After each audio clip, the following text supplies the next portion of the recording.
In Tamale and beyond, we're live on W93.5 in Wa and beyond. Your thoughts, views, comments, and opinions are welcome. At 3FM 927 on Facebook. We're live as well on at 3FM 927 on YouTube. I am Alfred Akrofi this evening. Homes submerged, live lost, leaving families in ruins as Accra's floods leave a trail of destruction and anguish.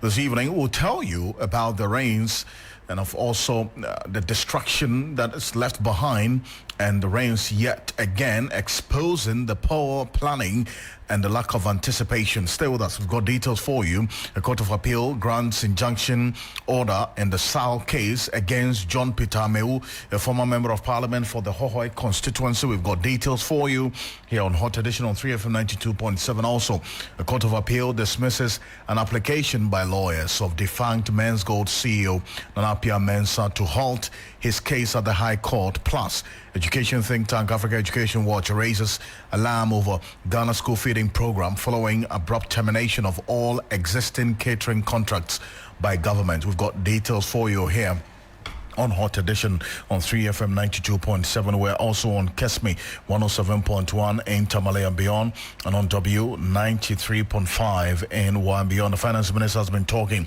He says the city's 16.7% surge marks a major economic turnaround. We hear from some economists as well, and then also the perspective of the Ghana United Trade Association, who are also making the call that some interventions must be made to sustain the gains of the city. Stay with us. We've got latest in business and sports over the next 1 hour, 30 minutes. And Christabel Trevor Success is here with a summary of the news. Well, in tonight's summaries, a 13-member board of directors for the Ghana Gold Board has been inaugurated. The Minister of Finance, Dr. Cassia Latuforsen, inaugurated the new board today. The minister described the body as a strategic vehicle for achieving effective currency management and bolstering the country's economic resilience. The managing director of Ghana Water Limited, GWL, Adam Mutawakilu, has clarified that the company did not enter into any contractual agreement with the embattled former Director General of the National Signals Bureau, Kwabena Eduboahene, but rather with Ghana's national security apparatus. Mr. Mutawakilu confirmed that GWL had been paying 1.3 million Ghana cedis every month since 2018 for secure internet services to what was believed to be legitimate government agency accounts. Two other stories, a minority in Parliament are demanding the immediate publication of Dumso timetable. Ranking member of the Energy Committee, George Kwabena Abuaji, said the previous government prudently invested in the energy sector and has therefore charged the Mahama government to do so to prevent Dumso, which he says is rearing its head again. The Court of Appeal has dismissed an application by Menzgold CEO Appiah Mensah, also known as NAM1, to halt his High Court trial. This follows a failed attempt to suspend proceedings while awaiting a decision on the appeal against a ruling requiring him to open his defense. NAM1 faces charges including defrauding by false pretenses, breach of trust, and money laundering. To our final story, education think tank EduWatch has slammed the Ministry of Gender, Children and Social Protection for abruptly cancelling all catering contracts under the Ghana school feeding program just a day before schools reopen for the third term. The group says the move disrupted meals in several public schools, especially in deprived communities, resulting in reduced student attendance. EduWatch also questioned the government's claim of 4.2 million beneficiaries under the program, citing evidence of declining feeding numbers. Over to you, Alfred. Christabel, thank you. It's more news on 3news.com. Make some time and visit 3news.com. This is Hot Edition. We're live on Kesme 107.1 in Tamale and beyond, and also on W93.5 in Wa and beyond. Let's get onto it right now. And some news just coming through is that the Narcotics Control Commission on Sunday evening, May 18, intercepted 92 slabs of suspected cannabis weighing 53.6 kilograms at the Kotoka International Airport. According to the Narcotics Control Commission, the substance was being smuggled into Ghana by a British national. The suspect, whose name has been withheld, arrived in Accra aboard Emirates flight EK787 from Thailand via Dubai. During a routine inspection, Narcotics Control Commission operative stationed stationed at the airport discovered 2 suitcases containing the substance. Further investigation led to the arrest of a customs officer and a worker at the commercially important person, that's CIP section, who are believed to be accomplices. The Deputy Director at the Narcotics Control Commission, Alexander Chumberima, confirmed the development in an interview, which we spoke to him earlier, and he cautioned travelers planning to smuggle illicit drugs to desist and warned security officers who aid such travelers at entry points to refrain or face the full rigors of the law. The trio are currently in custody assisting with investigation. So that's the information that we've got from the Narcotics Control Commission right now, and we're keeping an eye on how things are playing out right there here on Hot Edition on 3FM 92.7.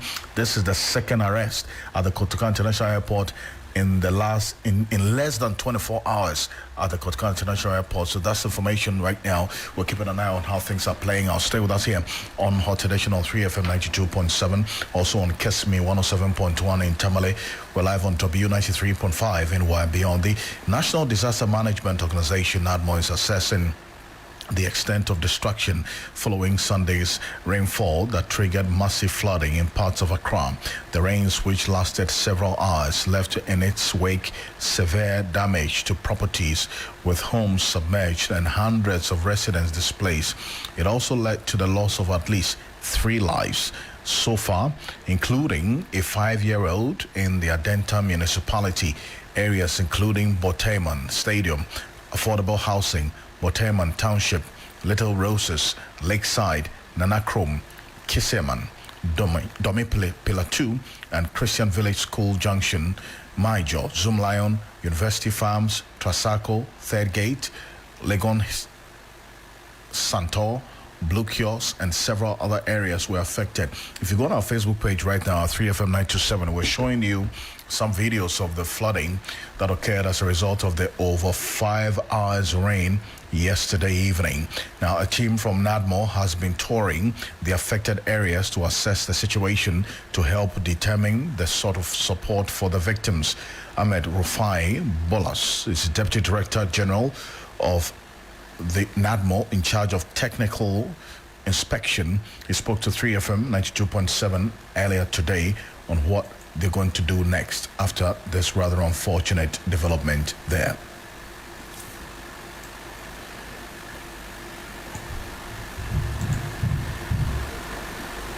Yesterday, when our men came to the field, they couldn't even identify whether there was even a slab up here.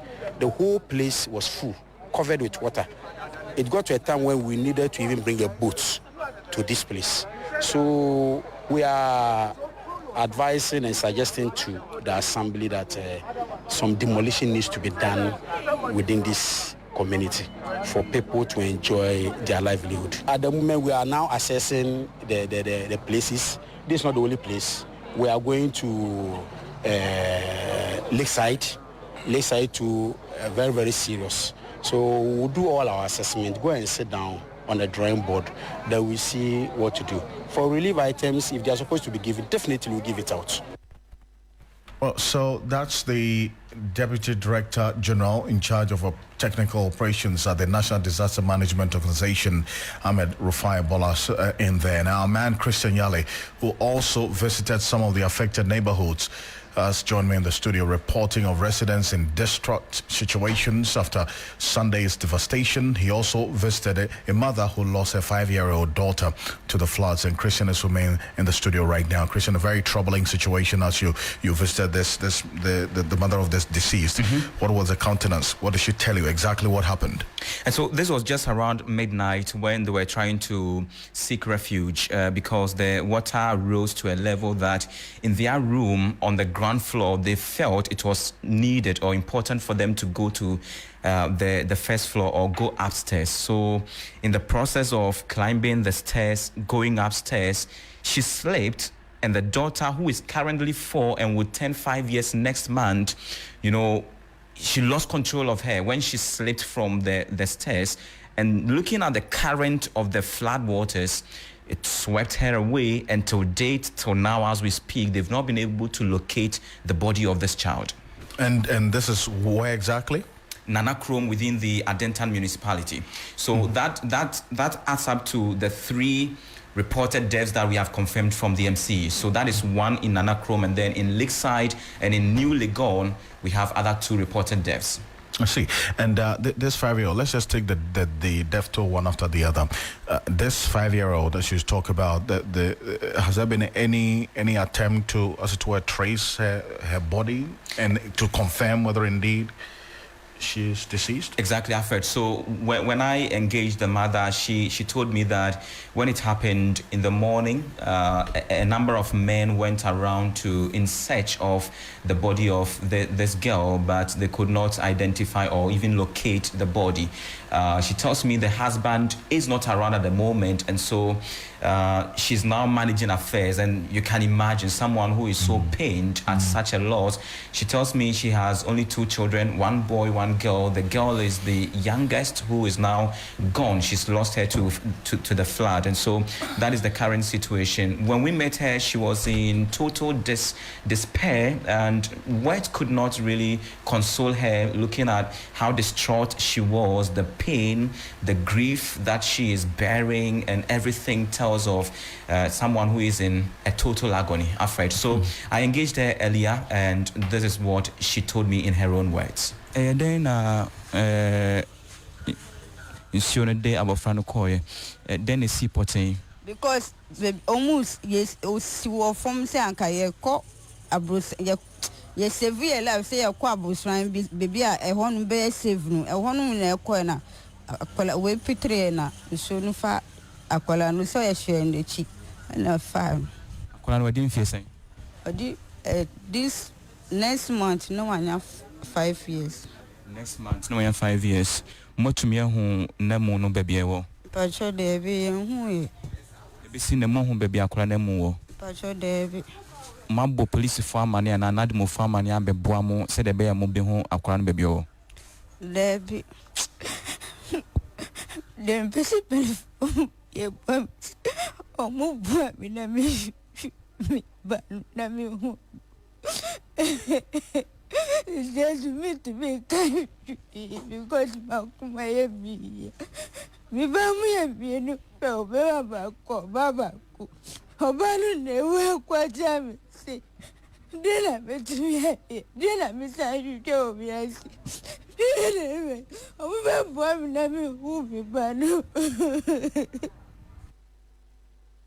That's a sad account. Yes, a harrowing story, Alfred, and it's very, very sad. It's very sad. I spoke to a resident, and when you get to Nanachrome, and as you see, when you come onto Facebook on 3FM 92.7, you see the visuals, a tale of destruction, stores that have lost all items worth thousands. These are provision shops, and a provision shop, yeah. And I also saw earlier the videos we're showing right now.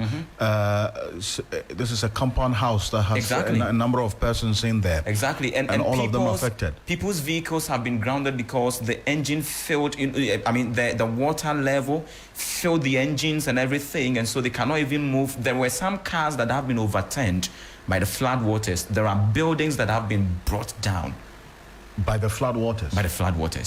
And for Lakeside, there's a lake. Exactly. In that area. And Nanachrome is not so far from Lakeside. True. They're just adjoining communities. So you can imagine the extent of damage that we see. As of now, you see the debris-filled water in a lot of compounds that people are using palms to sweep them out, which is quite a devastating incident. And when you talk to residents, where to lay their heads, what to eat, is something that they cannot even mention or they cannot even dream of, because per the stories we have heard, those who are residing close to the drain, they had to seek refuge on top of their roofs, including pregnant women. Alfred, this is what some of the residents told me earlier when I engaged them. Okase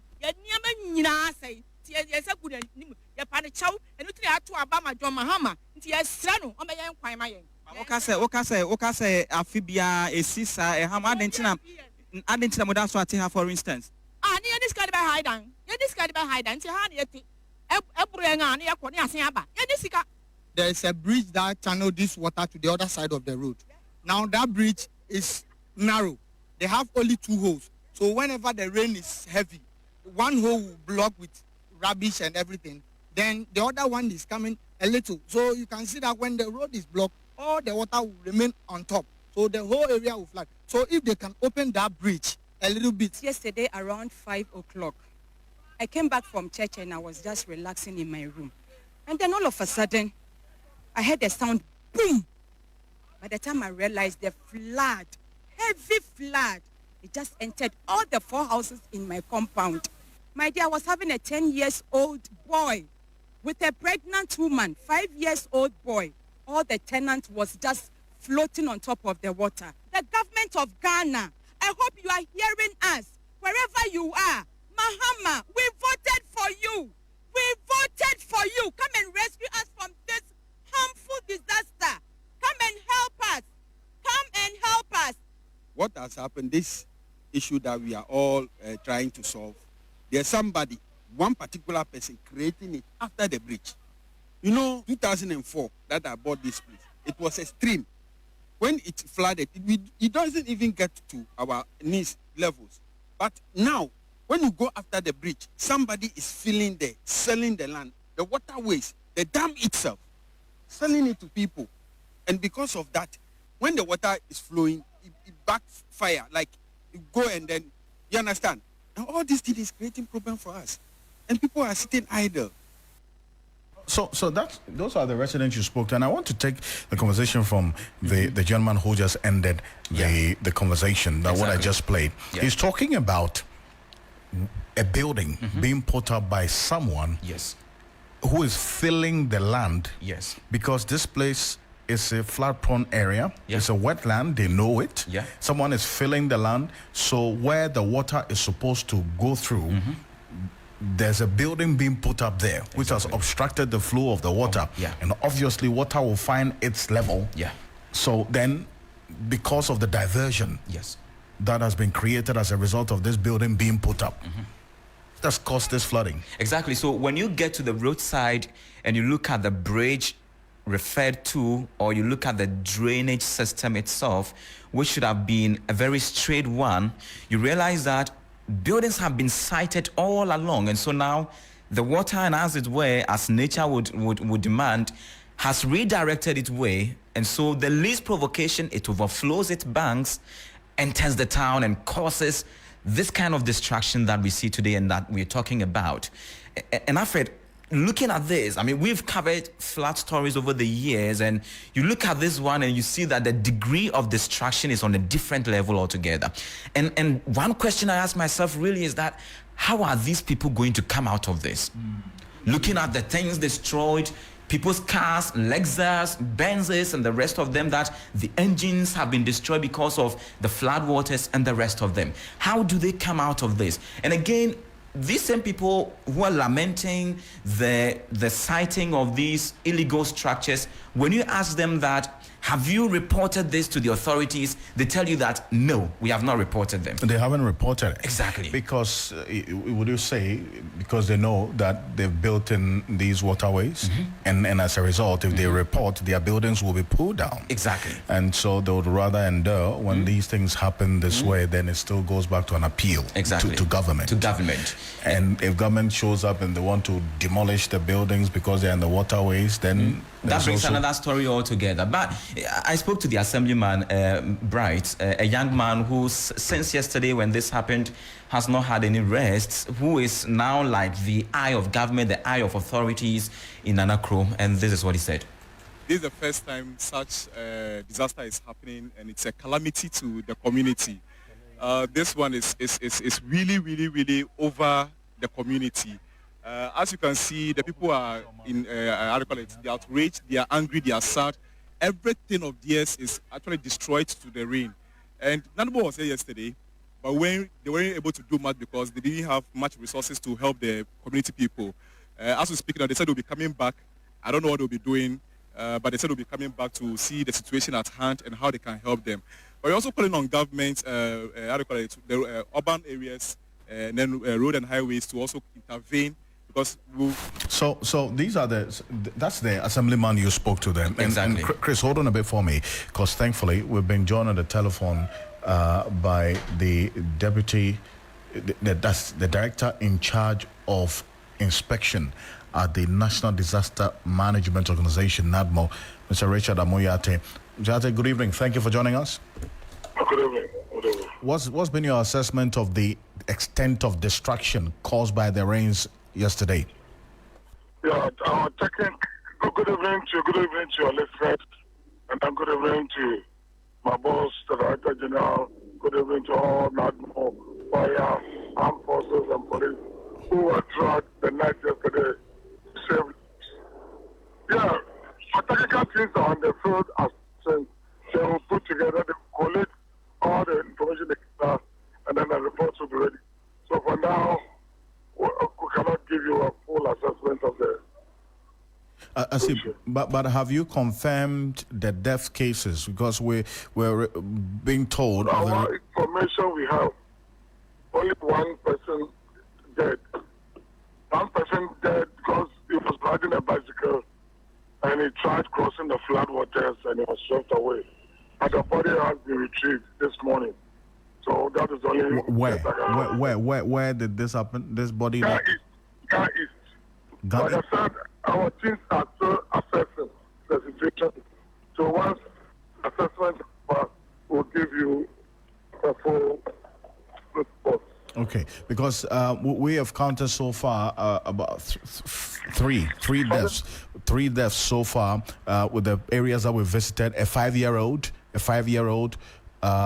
girl who was swept away by the flood waters yesterday in the lakeside estates. That we're spoken to the deceased mother as well. Her body is yet to be even traced and retrieved. So that's one that has been confirmed at least by the mother of the girl. Did you say the body is yet to be retrieved? Yes. So how do you confirm that when there's nobody? So the mother specifically told us that they dispatched... Mr. Ali, I was hoping that you would have me finish and then so that you can answer it as well, because earlier I asked the same question about whether there has been any rescue effort so far. She tells us that they tried reaching out to NADMO, they haven't gotten any responses as yet, so she had to dispatch some men in the area to trace where the floodwaters carried her daughter to. So is there any reason why, if there is that, if you got this information of the distress call that her daughter was swept away by the floodwaters, and to date, from what we know, NADMO hasn't responded as yet? That's what I'm saying. Like you said, no, the one yesterday, the one I have completed yesterday, the person was swept away. But then we didn't have body, we didn't know the situation. So we counted it as missing. But after this morning, the body has been recovered. So death has been confirmed. Yes. So if there's any such information, you share the details. What you ought to have for us to... No, but they are saying that our technical on the field, probably by the proof of this report, will keep. They said they have reached out to NADMO. As of yesterday, none of your officers have even come to the area as we speak. So it is not as though they haven't reached out to you as yet. As of yesterday, when the incident happened, they immediately reached out to NADMO to get some help. That help is yet to come. What of help? Is it when they were in this? Exactly, when they were in... When they were... Did they call? Who did they call? Who did they speak with? It is your emergency number you put out. That is what... emergency number. So there's a way of cross-check to confirm that indeed call the numbers, and then we'll look at what happened. That's what I'm saying. You can share the details with me. We'll get to the bottom, investigate, and then see what happened. If indeed they called NADMO and they didn't receive any attention. We'll share the details with you. But have you deployed any rescue efforts as of yesterday till now? Yesterday, yes, we rescued 18 people. We rescued 18 people and then evacuated 44 people, most of whom went home to live to family and friends, and 15 were kept at the zonal office where they slept last night and then only left for their own space because the water in their community has receded. I see. But the waters have receded, but some of these areas are flood-prone areas. So what is NAM1 doing to ensure that beyond the waters receding? Our technical teams are on the field assessing the situation. So let's wait for them to come back and then they tell us what the situation is. And then the way forward will be determined. You know that this is a perennial affair. It's not as if it's new. Every year we experience this. Every year, and the dynamics, every year, yeah. So it's not always the same, yes. But this year we are seeing areas where the flooding was not at the magnitude that we're seeing now. And the residents are saying it's because some buildings have been put up in waterways as well. So that's why I asked you a question about what exactly is going on or what has been done ahead of the rains, because you are a disaster management organization. So ahead of the rains setting in this year, what did you do? Ahead of the rains, we prepared. What kind of preparation did you put in place? We educate people, we sensitize people, and then agencies that are responsible for the drains are also contacted, and they are supposed to work on the drains, open up the waterway. That is what happens.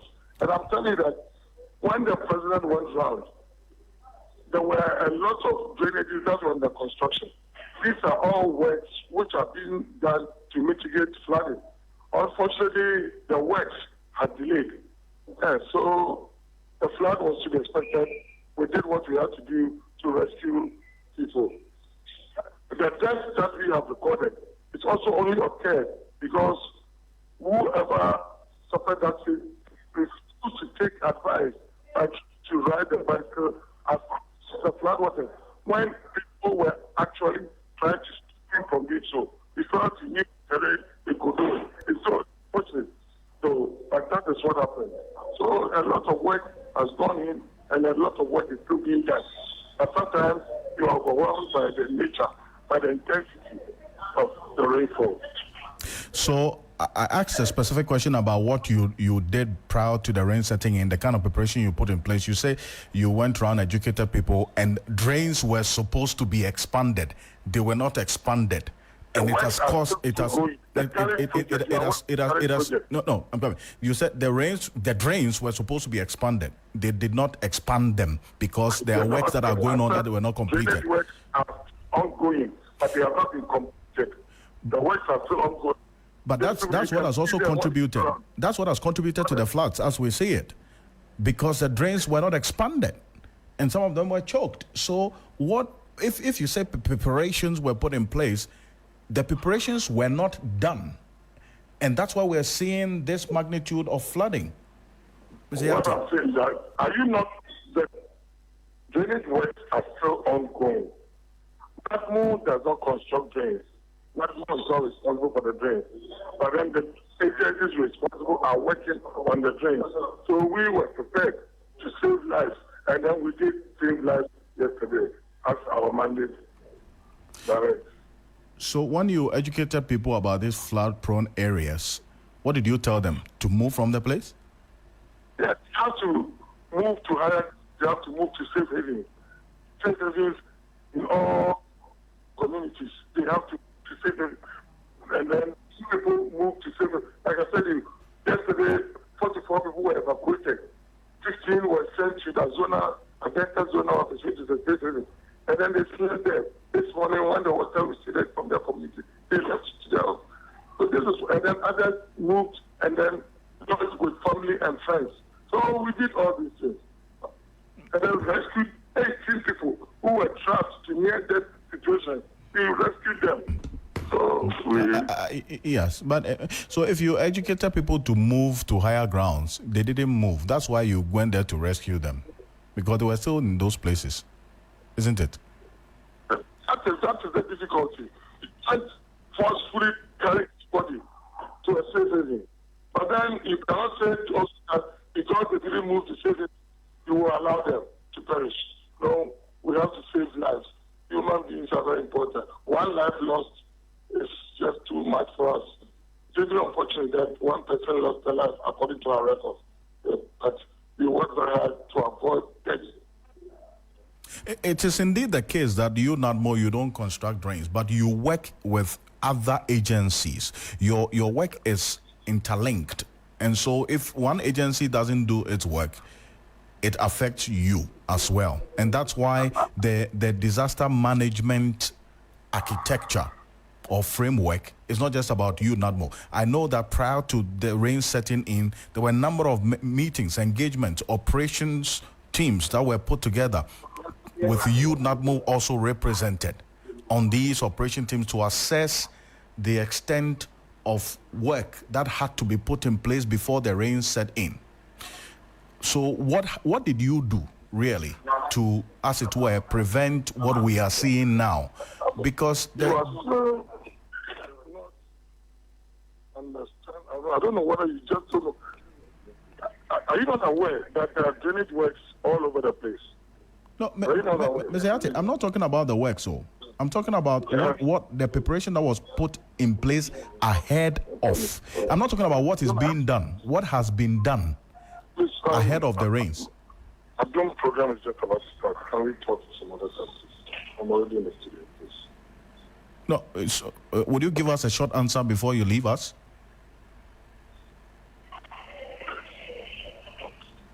Hello? Well, that's Richard Amoyate. He's Deputy Director in charge of inspection at NAM1. Well, Engineer Abdullah Muhammad has been listening to him. Well, and he's one person who's been consistent about what NAM1 as well has to be doing ahead of the rains, together with other agencies. Because the fundamental question, Engineer, is not so much about what is being done, because we know every year there's a perennial situation. This flooding, in fact, a friend of mine pulled up a newspaper article, 1967. We're still talking about floods in the Greater Accra region. So every year we know this is going to happen. And so hearing, for instance, NAM1 say that the teams, operation teams and analysis they put in place ahead of the rain setting in, one of the recommendations was that they had to expand drains. They didn't do that. The works are ongoing but have not been completed. And we have seen that these small drains have contributed to this flooding we are talking about today as a result of yesterday's rains. Is it one that is tenable, an explanation, if you hear NAM1 say this? Engineer Mama. Well, good evening to your terrorist listeners. I think at a point myself I'll be so stressed with these interviews. And you just put it rightly in context. In 2022, the Auditor General's report was like there were 18 retention dams that were supposed to be constructed within the capital, and none had started at the time. So we have to find out from the Hydrological Services Authority.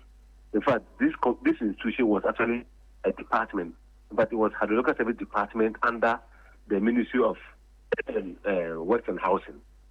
Then they campaign, they claim that if they become an authority, they will nip these disasters in the bud when they become an authority. So they were, I think 2022 or 21, the law was passed in Parliament. So they are now an authority. So we should be able to ask the authority what they are doing in relation to the power that has been given to them to actually address this situation. In fact, I was actually on the TV with a 10 champion leader who has now become the CEO. We need to get some information, and we need to get this right. What is the authority doing about the 18 retention ponds that were supposed to be constructed in Accra? So if in 2022, they said, the other general report said it is 0 out of the 18, where are we now? Because, you know, Accra naturally is the lowest point of the receptor. So I'm not surprised in 1952 there was flood, but it depends on the extent of flood. You see, if you are talking about a small population and the water inundates a certain area, as for the report, it will be carried that there were floods in sections of Greater Accra or some areas within the capital. And so every year, like you are saying, maybe 40 years from now, the journalists there by there will also say that in 2025 we reported flooding. What happened after 2060? So I think that this morning I was on your sunrise, and I told the host that there has been an amendment to the LI 2465, that's the National Building Regulation, which we have to use as a Bible or a Quran. If we take that book very well, I'm sure that we can minimize, not even before NAM1 comes in. If we respect nature, that law, that new act that has been passed in 2022, if we respect whatever is in that, or we even go 80% closer to compliance, I'm sure that would minimize a lot of this devastation. I gave a typical example this morning, and I would want your media house, because I know what you do. You're also very passionate about this. I would want people to move on the Abokobi police station, Ojarefa, Abokobi village road. It's about a kilometer from the police station. When I was constructing the Abokobi complex, the sports complex for Accra Lions in 2019-2022, when it rains, even with the higher vehicle, let's say SUV, pickup, or Land Cruiser, we had difficulty traversing a certain short distance along the village. Now, to my amazement, my driver called me about 2 months ago, and ironically, the river had been filled almost 60% in terms of the path. And factories and warehouses are sitting on the river along the Abokobi police station village space. And this water that is supposed to meander its way to Accra ordinarily would have taken about 2 days after the rains up there to get to Accra. But unfortunately, within 30 minutes, because you have constructed buildings reducing the area of the river or the stream, within 30 minutes, the water finds its way in Accra. But let me give your listeners the picture well. So Abokobi and Oyarefa Appiah Mensah water collects at the receptor area, runs along the Abokobi police station, it connects to Ashorman, it connects to Agboba, Top Heba. There's a storm drain there, and this water comes all the way to Atomic. When it gets to Atomic, it moves towards Domi Pillar 2, and then goes around Christian Village to the new plant, to Abofu, then to Odo.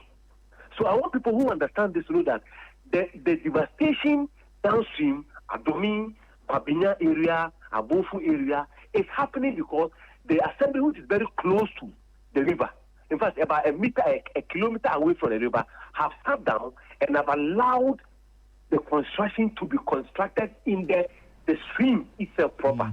But the law that has been passed in 2022, the clause 56C says that in the event where a developer is supposed to carry out a structure and that place is liable to flooding, that developer ought to provide a flood control measure.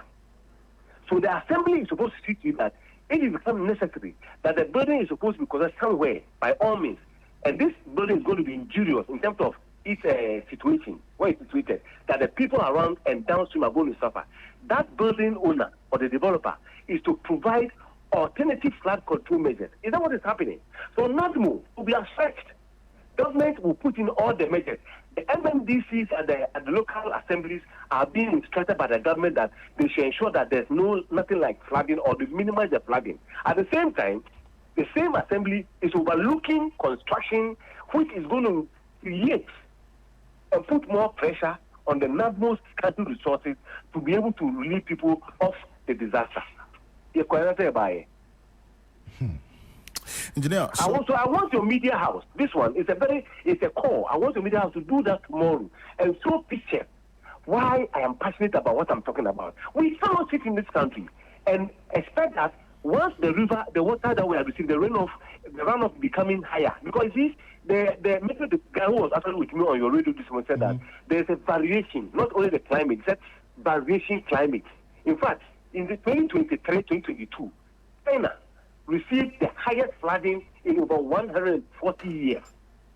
140 years that since they spent that kind of water. We are getting there. And you see, the sea is increasing in terms of height because of the melting of the ice. So the sea is rising every year by 2 millimeters. So the retention or the time that the Odo is supposed to empty its water into the sea takes much time.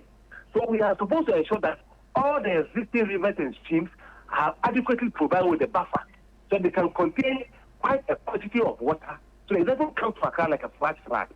Is that what we are getting to?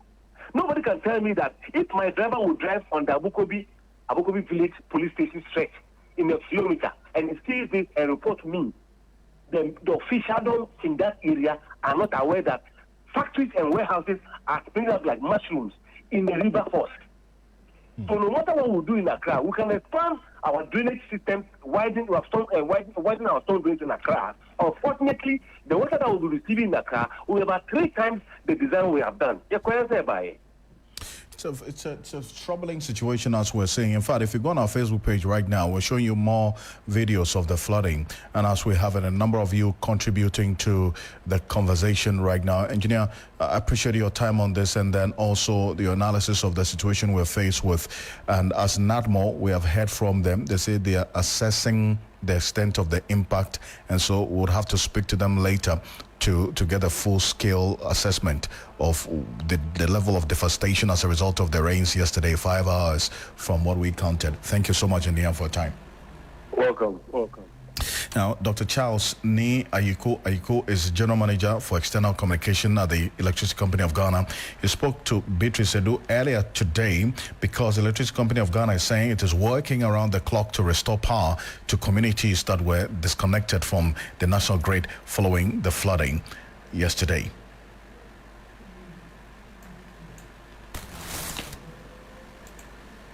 Heavy rainstorm yesterday, that Sunday, the 18th of May, which caused quite, should I say, some flooding and some outages within our network.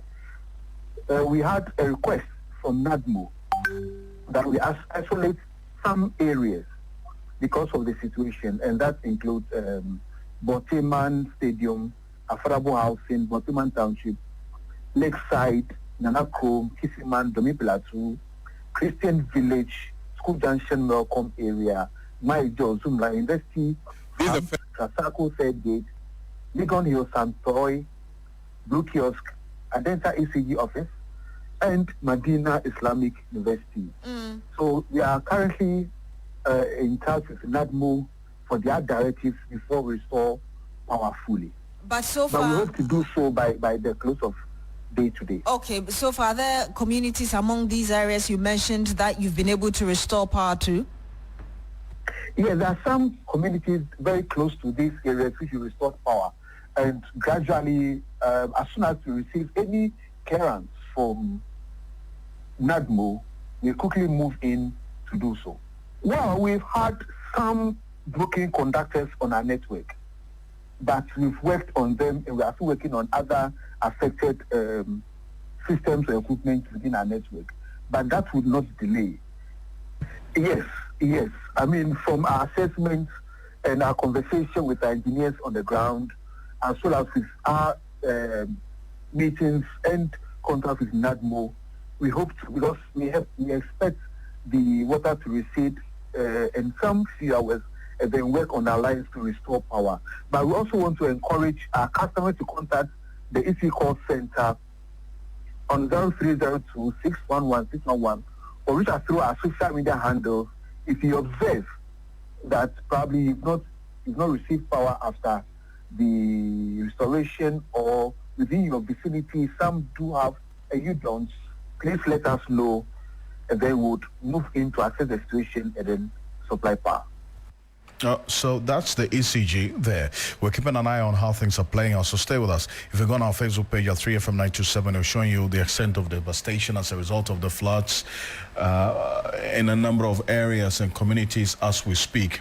Now, from our earlier information that we got from the National Disaster Management Organization, they've confirmed that more than 3,000 people have been affected by severe flooding following a downpour at Odona, Sahara, in the Greater Accra region. According to the reports that we monitored, torrential rains that triggered severe flooding across parts of Accra on Sunday have left scores of residents displaced, with some homes and businesses submerged and that's underwater. Now, the director of NAM1 for the Korle-Klottey Municipal Assembly, Hendrik Noble Kina, attributed the scale of the flooding in parts of Accra to poor waste disposal practices and outlined measures to prevent future occurrences.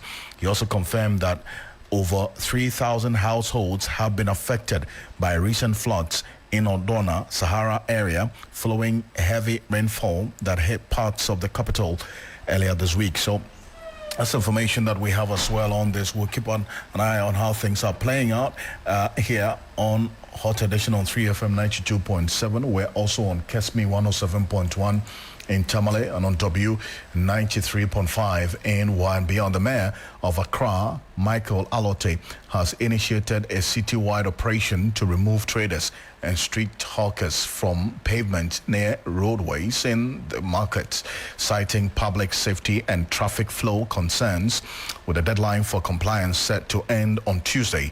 Our reporter Safwa Boaheng visited some markets across the city to speak with affected traders and engage customers on how the exercise is likely to impact their lives.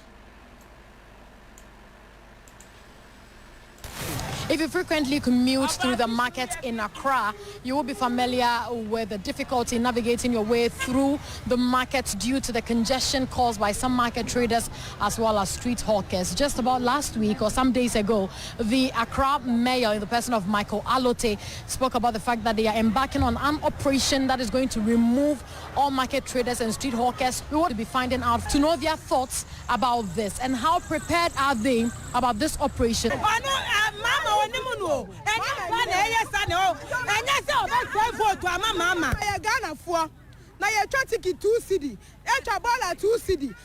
We are all Ghanaians, but we pay 2 cedis for tickets, 2 cedis for trash, and about 70 cedis for license. The wealthy control the shops while we are left with the pavement. As single mothers, we will protest for our rights tomorrow.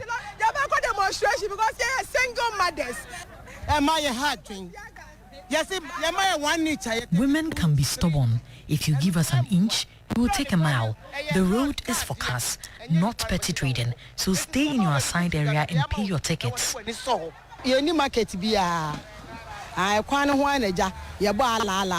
We have no market, so we sell by the roadside.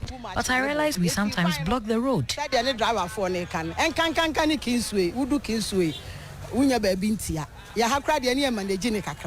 We are still on the conversation about the congestion and decongestion of our markets squares. I am standing right in the middle of Tudu, Accra Central, and it is very devastating to see the mess that has already been created behind me. Heap of trash almost getting to the middle of the road. Where are cars going to park? As the junkies who take the trash and dump it at our place, by the time we reach the market, the damage is already done. Customers who often engage these traders also shared their opinions. The area is congested, making it hard for cars and people to pass. They often react angrily when asked to move back for space.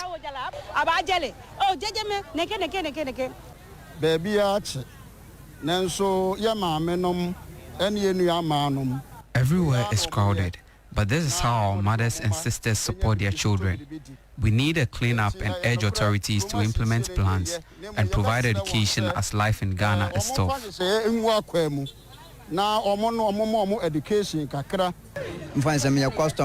a customer, if the cleanup moves these traders elsewhere, it will be hard for us to find them.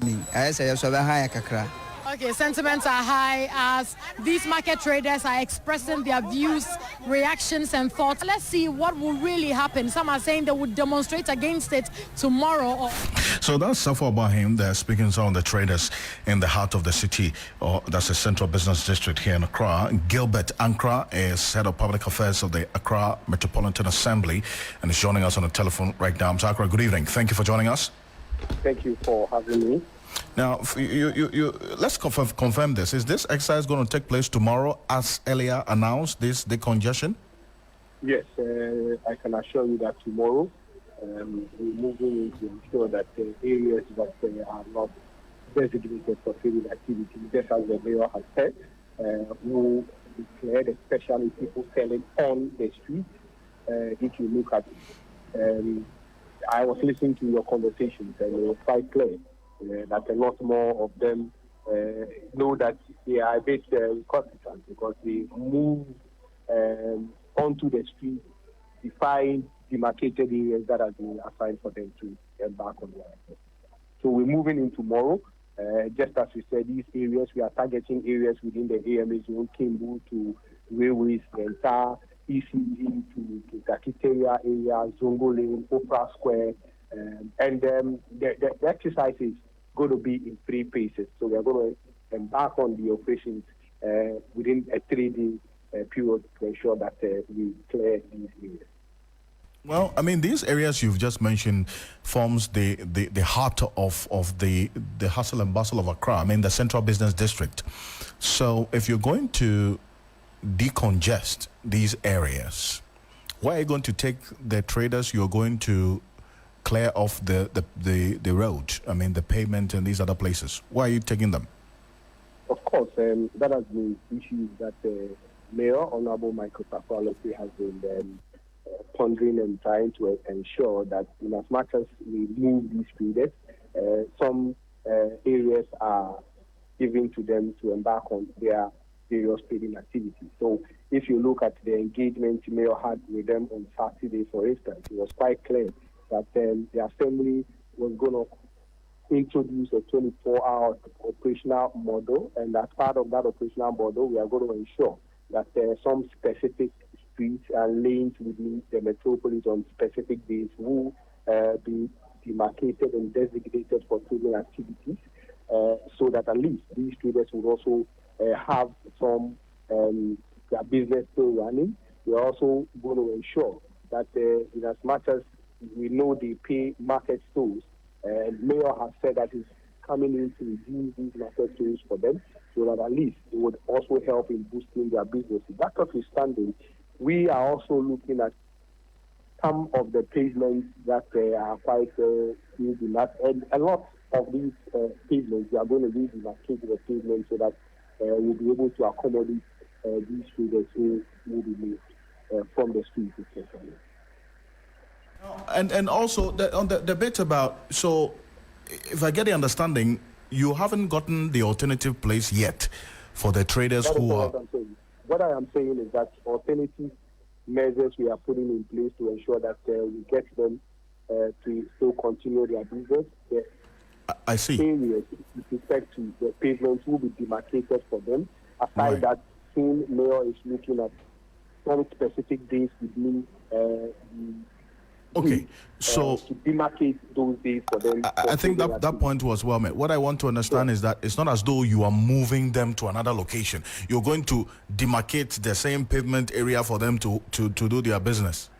Of course. So what kind of decongestion are you going to do?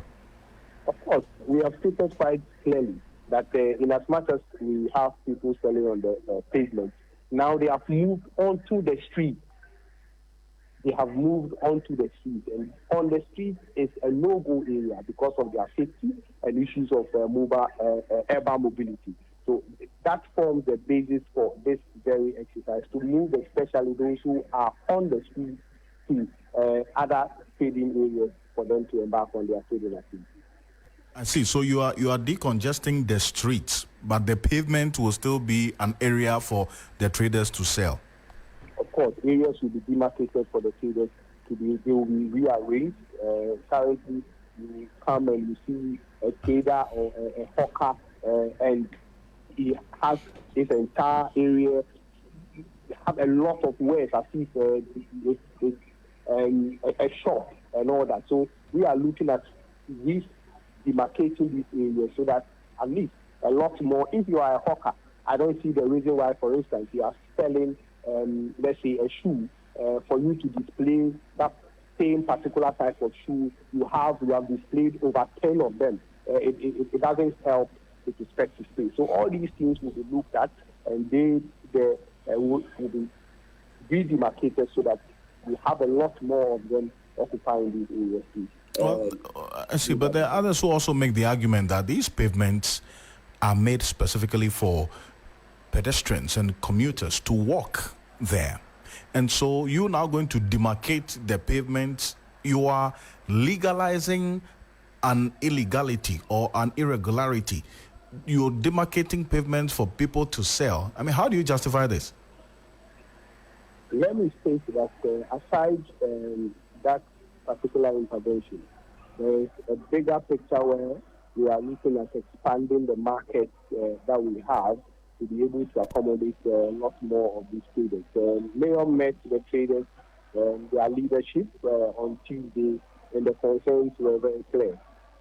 This very exercise, especially trading on the street, there are calls from stakeholders to embark on this very exercise. And one of the key issues that came up during the engagement was for Mayor to ensure that a lot more of the areas, the markets that we have that have not been really developed, we are looking at redeveloping these markets to be able to accommodate more. So that is also in the picture.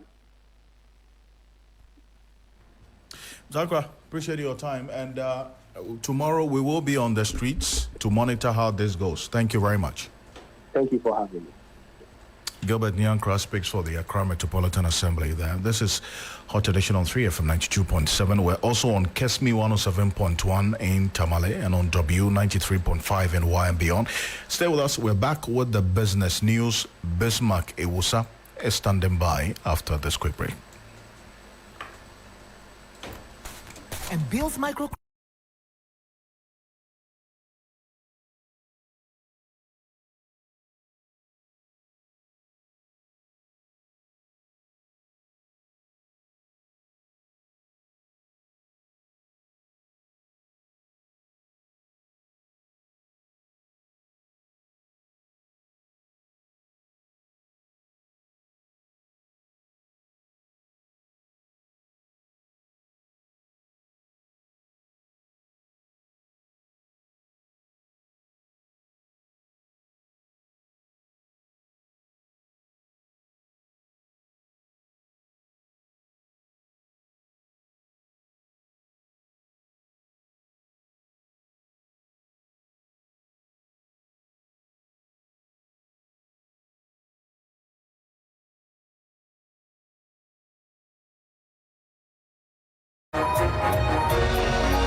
Hello, good evening and welcome to the business segment on Hot Edition. Coming up tonight, Chamber of Telecommunications to prosecute individuals and construction companies responsible for damaging fiber optic cables belonging to telecom operators. I am Bismarck Ewusa. These stories headline and other stories lined up for you. Please stay with me.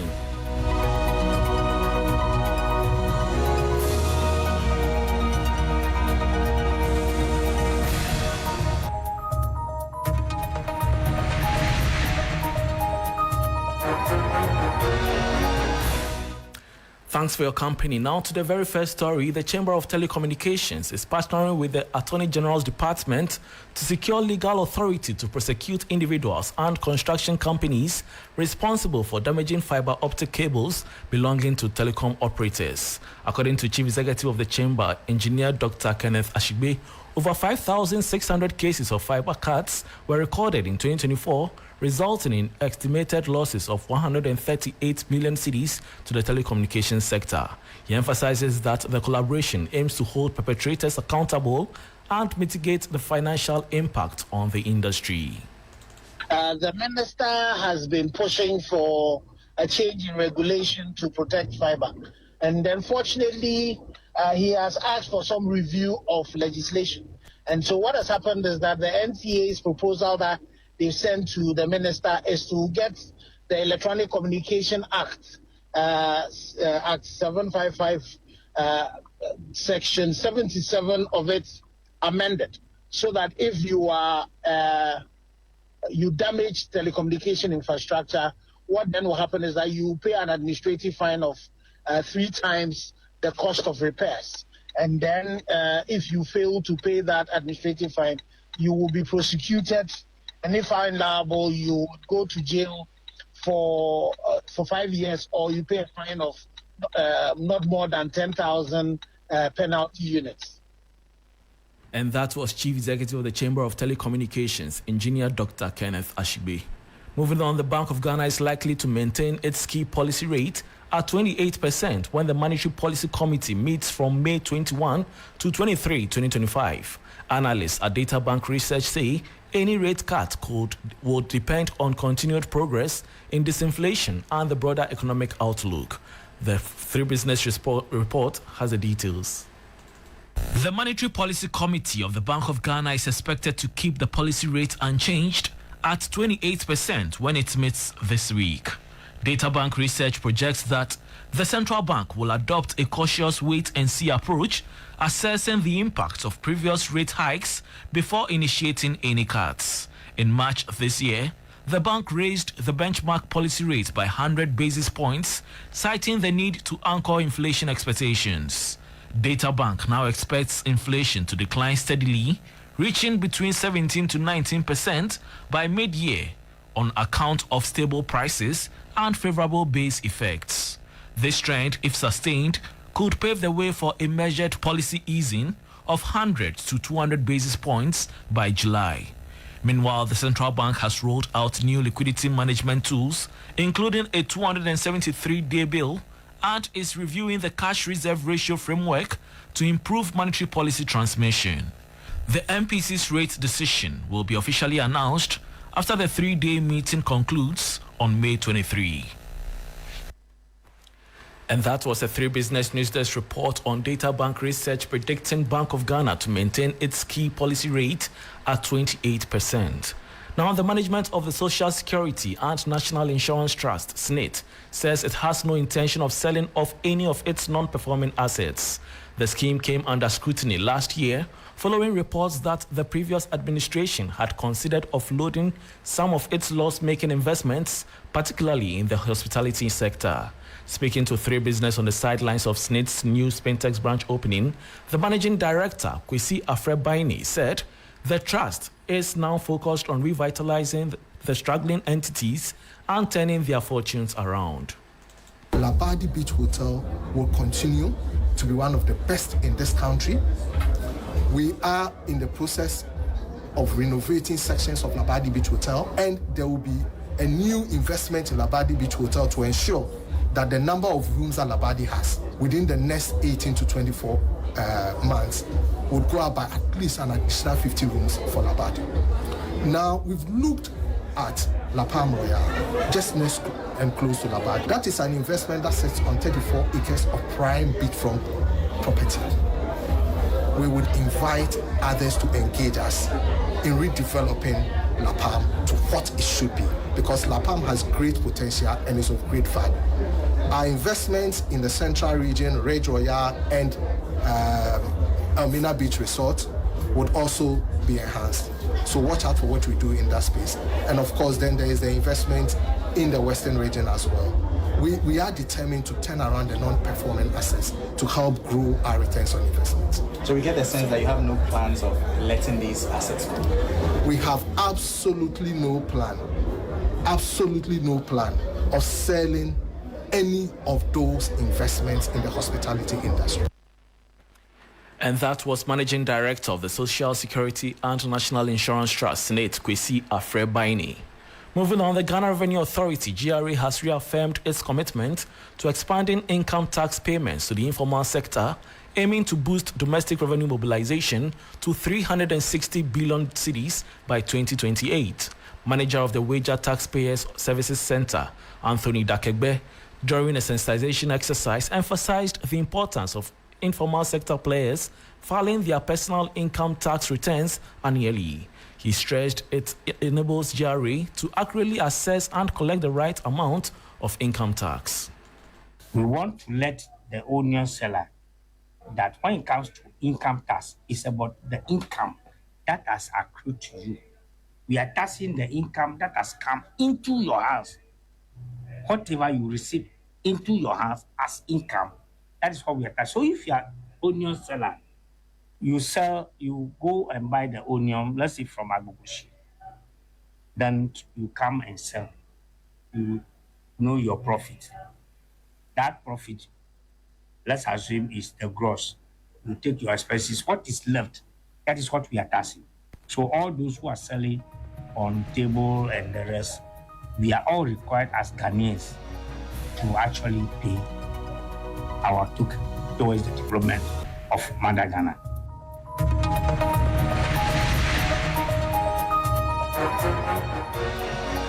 And that was manager of the Wager Taxpayer Services Center of the GRA, Anthony Dekagbe, ending the business segment on Hot Edition with me, Bismarck Ausa. For more business stories, please check out our website, 3news.com. Thanks for your company.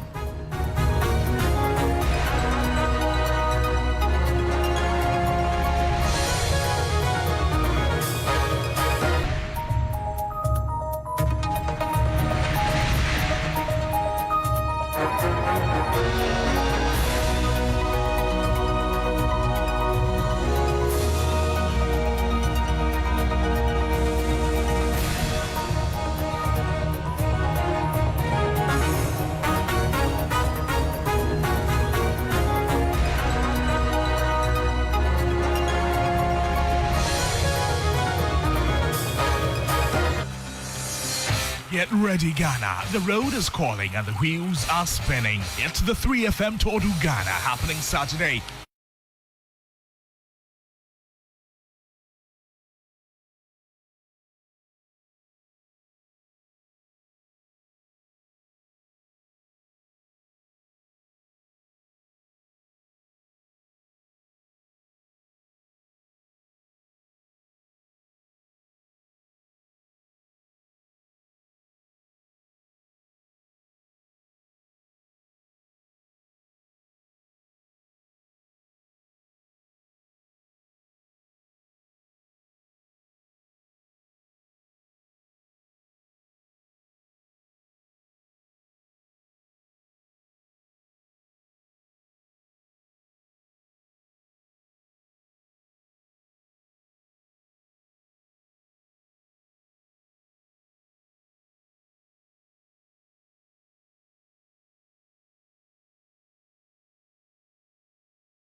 The sports segment here on Hot Edition on 3FM 92.7. My name is Oreku Ampofo, and we'll be starting off from the Ghana Premier League, where news coming in from the University of Ghana, Accra Sports Stadium, it's the Nations FC claims a 4-1 victory over Legon Cities at the stadium, to propelling them to the top of the Ghana Premier League table with just 1 point ahead and 3 games remaining. The loss condemns Legon Cities to relegation. My colleague Mutala Yakubu was at the match and puts together this live report. We complete match day 31 of the Ghana Premier League here at the University of Ghana Stadium. But it's a sad news for Legon Cities and their fans, because today they officially go down to the Division 1, having lost 4-1 to Nations FC here in a match day 31. Now, Legon Cities have been flirting with relegation for some time. Last season, they did escape as they finished 15th. This time, things have not worked for them. And the club that metamorphosed from Wild All Stars to Legon Cities a few years ago brought in the likes likes of Asamoah Gyan, Fatau Dauda, Jonah Atupi has been relegated today, and it's a sad one for them. For Nations FC, this result is important. It puts them on top of the Ghana Premier League as they head into the last 3 games. So now it is between Baby Gold Stars and Nations FC as they go head to head to see which team would win the Ghana Premier League. Well, we still stay with the Ghana Premier League and head to the camp of Nations FC because their head coach Kasim Menzgold attributed his team's 4-1 win over Legon City to their impressive second half display.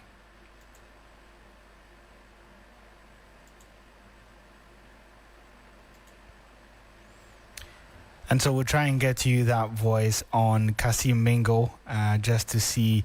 I think we might have a bit of a technical issue on that as well.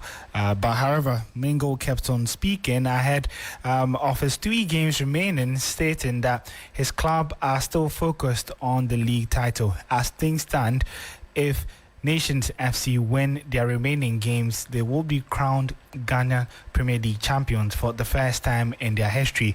But to do that, they have to ensure that they win the last 3 games at home against Samatex, away at Holy Stars, and then back at home against Hearts of Lions. As things do stand, they have 57 points, just 1 point above Baby Gold Stars, who are on 56 after 31 games played in the Ghana Premier League. Where we've reached, we can go for the league title, but we need up our game and concentrate, focus. Everybody should come to the party that your aim is going for the title. Everybody. So we talk a lot, and he said, okay, coach, we can do it. And that has pushed them to this time. So that was head coach of Nations FC, Kasim Menzgold. His side just beat Legon Cities by 4-1, condemning the Accra-based side to relegation. Let's do some women's football. And there was a big weekend, especially in Ghana when it comes to women's football, because history was made in the Women's FA Cup as Faith Ladies beat Jonina Ladies for the first time ever. In the Women's Premier League final, Police Ladies stunned Ampem Dakwa 2-0 to win their maiden title. My colleague Akosua J was at the University of Ghana Sports Stadium on Sunday and put together this report. So the 2024-2025 Ghana Women's Football Festival was nothing short of historic, because for the first time in the history of Ghana Women's Football, neither Hazakes Ladies nor Ampem Dakwa Ladies won the trophy. Police Ladies came out tops by winning the Women's Premier League, the 2024-2025 edition. Faith Ladies won the FA Cup. And another historic event that happened at the stadium is the fact that Faith Ladies, who won the Women's FA Cup, have actually been relegated from the Women's Premier League. And also, for the very first time in a long while, neither Jonana Adakwa or Coach Yusuf Basigi were on the sidelines for the finals of any of the 2 games that took place at the Legon Sports Stadium. Then again, we look at the fact that the attendance at this particular Women's Football Festival was quite amazing. There were a huge number of people there, from the sports minister, the GFA president, ESCO members of the GFA, to the general public. People trooped into the stadium in their numbers to support their team, and you can tell that the progress of women football is actually getting into the football-loving fans of the country. But one amazing thing that also happened yesterday was the announcement that all the civilians who were in the Police Ladies team, who helped them win their first ever Women's Premier League title, will be enlisted into the police service. And then again, Police Ladies, as we know, will be representing Ghana in WAFU. What it means is if they are able to qualify from WAFU, they will be the team to represent Ghana in the CAF Women's Champions League. If they do so, they will be the 3rd team to do that after Ampem Dakwa Ladies and Hazakes Ladies. Well, after the doubleheader of women's finals on Sunday, 3 Sports spoke with DCOP Lydia Yako Donko, who revealed that all civilians in the Police Ladies team would now be enlisted into the police academy. So For the 2024 We won the FA Cup about some 15 or so years ago. That's a very long time. And we haven't come this close. We've been to the FA Cup semi-finals last season and I think the season before. But this time we have won the Southern Zone. And it means a lot for the police service. Because the IGP himself was here. And for the girls, it's a big deal. Yeah. The enlistment is automatic. All those who are civilians in the team are automatically going to be police officers. That's the promise of the IGP. They deserve it. Indeed, they do deserve it, and a massive congratulations to police ladies. To some news on the continent, where President of the Nigerian Football Federation, Ibrahim Musa Gusau, has been appointed as the new head of CAF West Zone B following the resignation of Ghana's Keto Kweku. Gusau, who has led the NFF since 2022, takes over the regional role with strong backing from member associations. His appointment is seen as a move to maintain continuity while injecting renewed energy into the affairs of the West African Football Union Zone B. Okreku stepped down after being elected unopposed onto the CAF Executive Council and subsequently named CAF's second vice president. Now let's cross over and move to England, where Liverpool is about to take on Brighton in the next 20 minutes or so in match day 37 in the Premier League. Having already secured the league title, the Reds aim to end the season on a high note. Amidst rumours of Trent Alexander-Arnold's potential exit this summer, reports suggest Jeremy Frimpong might join Liverpool. However, Anslot hasn't commented on potential signings, keeping silent on signings so far, emphasizing that Conor Bradley could fill Arnold's shoes. It's going to be a boring answer. So for a whole season it was about contract extensions of 3 players, and now we're arriving in a time where everybody wants to know which players we're going to bring in, and the answer is going to be the same. We don't talk about the players we want to bring in public till the moment they've signed for us, and then you can ask me everything about them. What I can tell you is that we already have Conor Bradley, who can play really good in that position. Joe Gomez has played in that position multiple times. So it's not like when Trent is leaving, I have no clue what to do anymore. But as a club, we're always looking at interesting players that can strengthen our squad. But that's the general answer, not talking about an individual. And so that was head coach of Liverpool and Slot there. Before we go, let's do some tennis, where Carlos Alcaraz ended world number 1 Jannik Sinner's 26-match winning streak with a straight set 7-6, 7-5 win in the Italian Open final, playing in his first tournament since a 3-month doping ban. Was hoping to become the first Italian men's singles winner at the tournament since Adriano Panatta in 1976. But after edging a tense tiebreak, 4-time Grand Slam champion Alcaraz was a class above in the second set, winning 6-1. Now here's the Spaniard speaking after the historic triumph. Well, first of all, I want to say that I'm really happy. You know, the way that I approached the match today. It's never easy playing against Jannik. He was playing a great tennis during the whole week.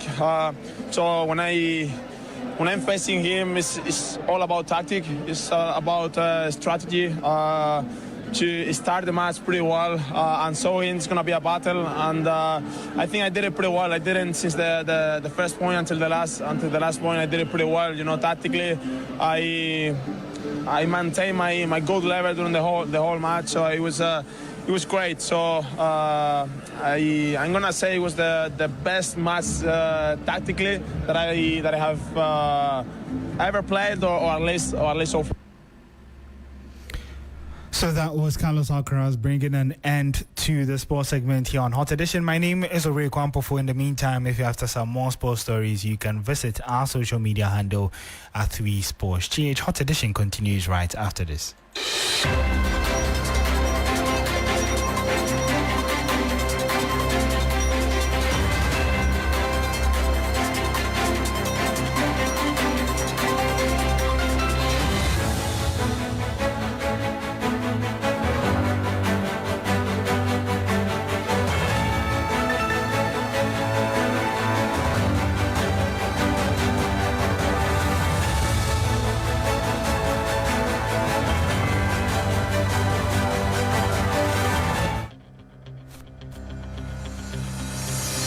Get ready, Ghana. The road is calling and the wheels are spinning. It's the 3FM Tour du Ghana happening Saturday, 7th June 2025. From the heart of Accra to the border town of Appiah, we are pedaling for the planet in a thrilling 192-kilometer ride across Ghana's scenic eastern corridor. Whether you're a seasoned cyclist or a passionate pedal pusher, this is your moment to shine. Form your team.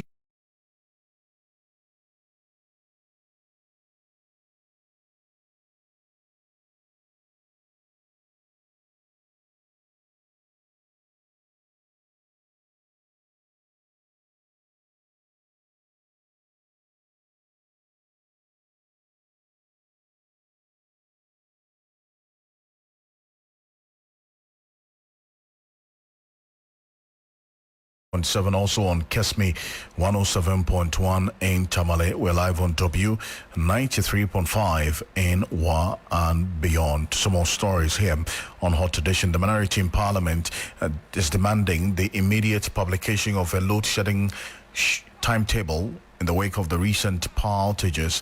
Ranking on the Energy Committee, George Kwame Abuaji, said the previous government prudently invested in the energy sector and has therefore charged the Mahama government to do same to prevent power crisis, which he says is rearing its head again. At a media briefing today, the minority called on the Minister for Energy and Green Transition to fix the energy issues and stop complaining.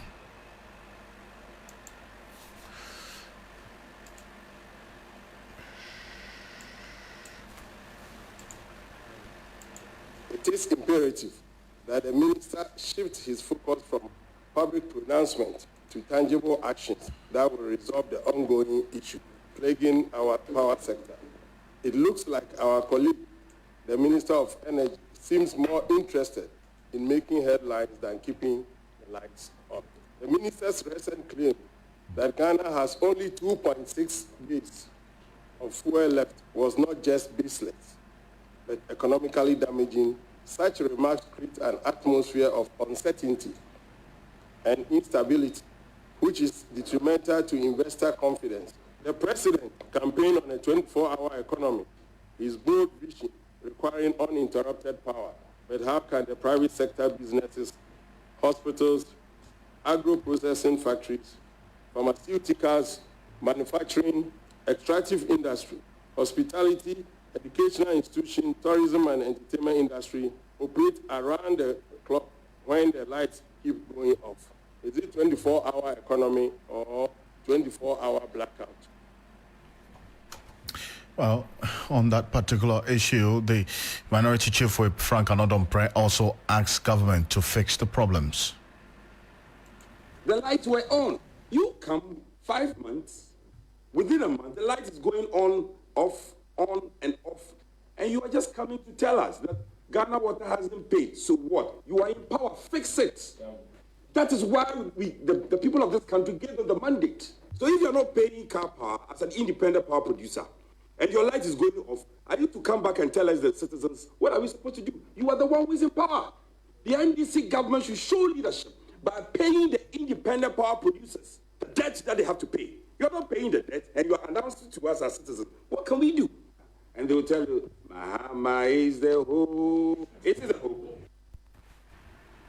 As Frank Anodompre, more than 600 members of the Teachers and Education Workers Union will exit the education service through retirement this year.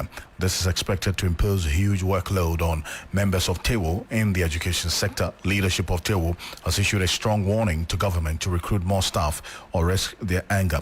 Here's the General Secretary of TEWO, King James Azoti, addressing a news conference earlier today on the issue.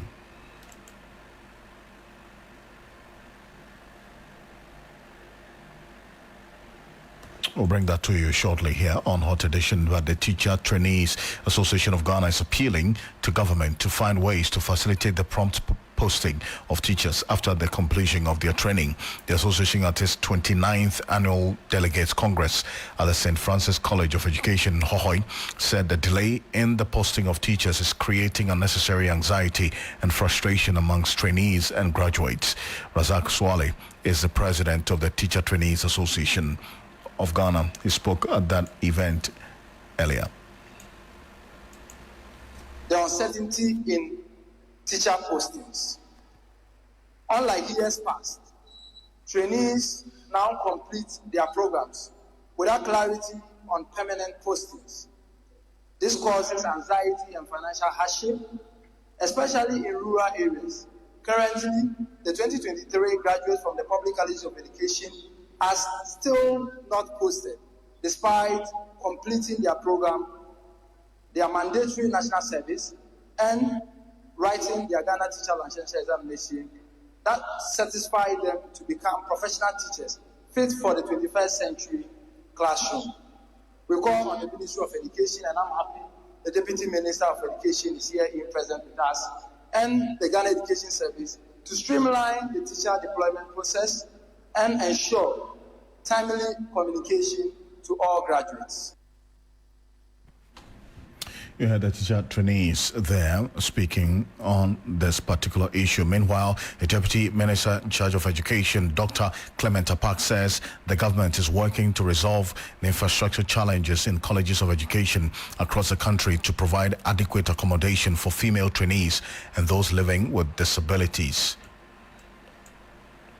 On infrastructure, we are working to expand facilities and accommodation at colleges of education, especially for female trainees and those with disabilities. We are also working to introduce stipends and support systems that will reduce the financial burdens on pre-service teachers, especially during the national practicum periods.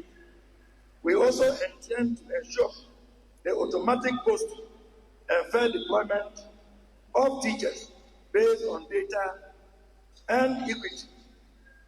As we were reminded, we will do our best to ensure that we remove politics and favoritism from these activities.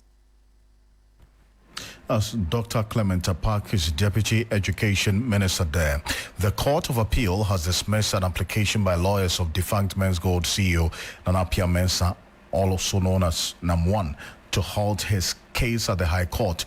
NAM1 filed a repeat application to halt proceedings after the High Court threw out the motion to suspend hearings pending the decision by the Court of Appeal on his application to overturn the ruling for him to open his defense. Appiah Mensah is facing various charges, including defrauding by false pretenses, fraudulent breach of trust, and money laundering. Frederick Forcing, a spokesperson for the aggrieved Menzgold customers.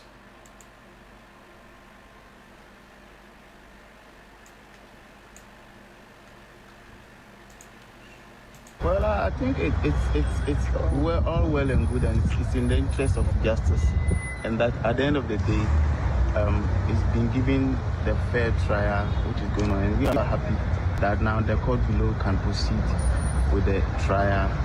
And I'm told, I've been advised by our lawyer that while the trial is going on, the actual appeal can also take place. And yes, Appiah Mensah also speaking after the court hearing today. Your request to have a stay of proceedings, the court did not agree. What would you have to say? It doesn't end here. Okay. I mean, we still have the Supreme Court. So we just exercise all our rights, enshrined under the Constitution, the Republic, this beautiful Republic. So I'll confer with my lawyers, and then whatever as they so advise, we'll proceed.